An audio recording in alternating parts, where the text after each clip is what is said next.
Hello, నమస్తే తెలంగాణ ప్రజలారా, మిత్రులారా. ఈరోజు మనం డైలీ మార్నింగ్ న్యూస్లో భాగంగా మరి ఈరోజు హెడ్లైన్స్ చదువుదాము. ముఖ్యంగా ప్రధాన పత్రికల విషయానికి వస్తే ఇక్కడ ఆంధ్రజ్యోతి పత్రికను మనం చూస్తా ఉన్నాం.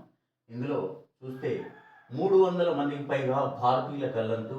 చాలామంది మానస సరోవర యాత్రికులు వెళ్ళిన వారే. నేపాల్లో చిక్కుకున్న వందలాది మంది, టిబెట్లో మరో 200 మంది, జాడ తెలియని హైదరాబాద్ మహిళ, 23 మంది తెలంగాణ వాసులు ఆచూకీ గల్లంతు.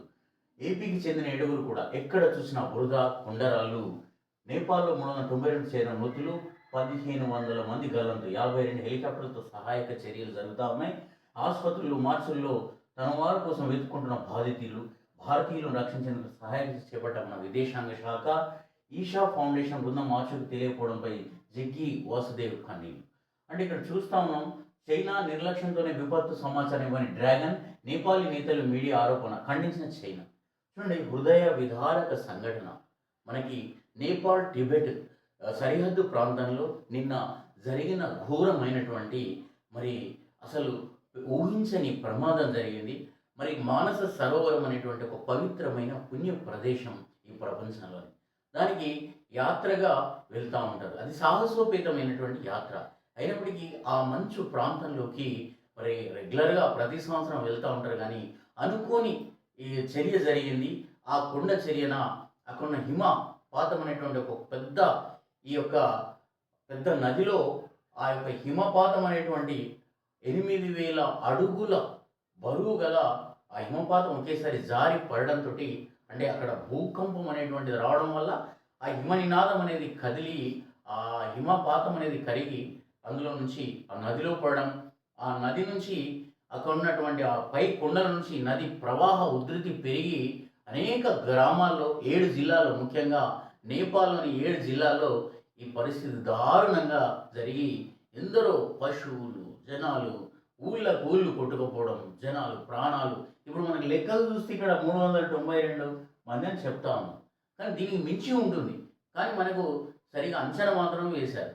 కాబట్టి తెలియకుండా ఎన్నో జరిగాయి. వెంటనే నేపాల్ ప్రభుత్వం కావచ్చు, మన దేశ ప్రభుత్వం, అట్లాగే ఈ చైనా మరి సమాచారము టెక్నాలజీలో కూడా చాలా ఫాస్టెస్ట్, ఎకానమీలో ఫాస్టెస్ట్ కంట్రీ అయినా మరి చైనా వెంటనే మరి ఈ విషయాన్ని ఎందుకు తెలియజేయలేదు అనేది మరి నేపాల్ ప్రభుత్వం ఆరోపిస్తుంది. మరి చైనా వాళ్ళు మేము లేదు మాకు సమాచారం ముందుగా లేదని వాళ్ళు ఖండిస్తూ ఉన్నారు. సో ఏది ఏమైనప్పటికీ ఇలాంటి విపత్తులు రావద్దు, చాలా ప్రమాదకరమైంది. ఊళ్ళు జిల్లాలు తుడిచిపెట్టుకుపోయినాయి. ఆ వరద దాటికి జల సమాధి ఎంతోమంది అయ్యారు. ఇది చాలా హృదయ విదారక సంఘటన.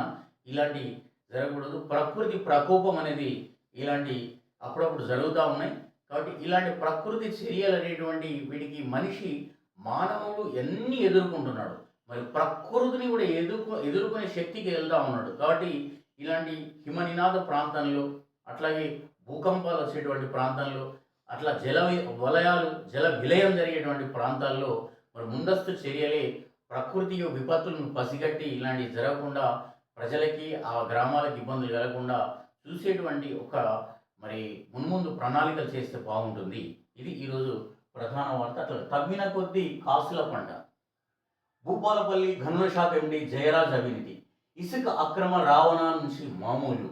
అట్లాగే కారు డ్రైవర్ ద్వారా వసూలు, కూతురి ఖాతాకు బదిలీ. అట్లాగే హైదరాబాద్ సహా 8 చోట్ల ఏసీబీ సోదాలు.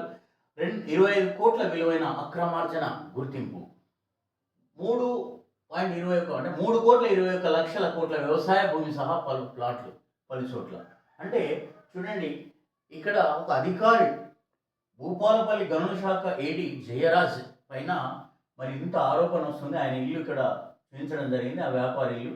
ఏసీబీ సోదాలు చేస్తూ ఉన్నారు. అక్కడ 8 చోట్ల ఏసీబీలు దాడులు జరిపితే 25 కోట్లు అక్రమంగా సంపాదించినటువంటిది గుర్తించారు.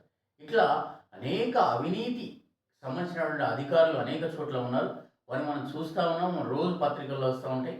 మరి ప్రభుత్వము శాఖాపరంగానే ప్రత్యేక నిఘా పెట్టి ఇలాంటివి జరగకుండా చూడాలి.